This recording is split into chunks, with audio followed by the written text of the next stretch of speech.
Hi hello friends, welcome back to our channel. ఈరోజు నేను మీకోసం బన్సీ రవ్వతో ఉప్మా చేసి చూపించబోతున్నాను.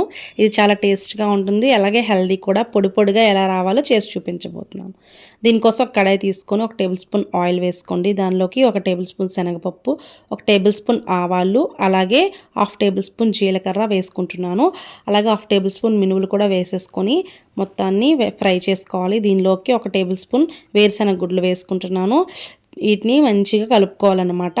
కొంచెం కలర్ చేంజ్ అయిన తర్వాత వీటిలోకి ముందుగానే కట్ చేసి పెట్టుకున్నటువంటి క్యారెట్ ముక్కలు అనేవి వేసుకోవాలి. క్యారెట్ ముక్కలు వేగంగా వేస్తే వేగంగా ఉడుకుతాయి కదా. సో ఫస్టే క్యారెట్ ముక్కలు, తర్వాత onion, medium size onion cut చేసి వేసుకుంటున్నాను. అలాగే పచ్చిమిర్చి ఒక 5-6 చిన్న అల్లం తరుగు వేసుకుంటున్నానండి. వీటి మొత్తాన్ని కలపాలి. ఇది కొంచెం మగ్గడానికి సాల్ట్ వేస్తున్నాను 1 టేబుల్ స్పూన్ వేసుకొని ఇలా మీడియం ఫ్లేమ్లో పెట్టుకొని మగ్గించుకోవాలి. దీనిలోకి స్వీట్ కార్న్ అనేది 1 టేబుల్ స్పూన్ వేసుకుంటున్నానండి. మీకు నచ్చితే వేసుకోవచ్చు, లేకపోతే స్కిప్ చేసేయచ్చు. కొద్దిగా కరివేపాకు కూడా వేసుకున్నాను.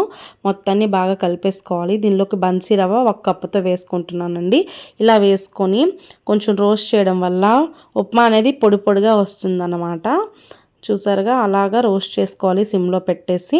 కొంచెం ఉప్మా రవ్వ వేగిన తర్వాత మనం 1 కప్పుతో బన్సీ రవ్వ తీసుకున్నాం కదా, దానికి 2.5 కప్పుల వాటర్ వేసుకుంటున్నానండి.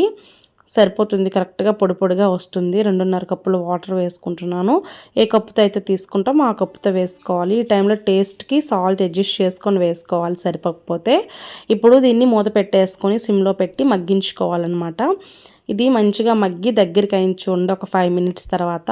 ఇప్పుడు మొత్తాన్ని బాగా కలిపేసుకోవాలి.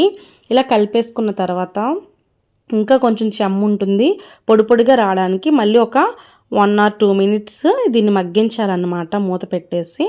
ఇప్పుడు చూసారుగా, మొత్తం మగ్గిపోయి పొడి పొడిగా వచ్చిన తర్వాత ఇలా ఒక సర్వింగ్ ప్లేట్లో తీసి సర్వ్ చేసుకోవాలండి.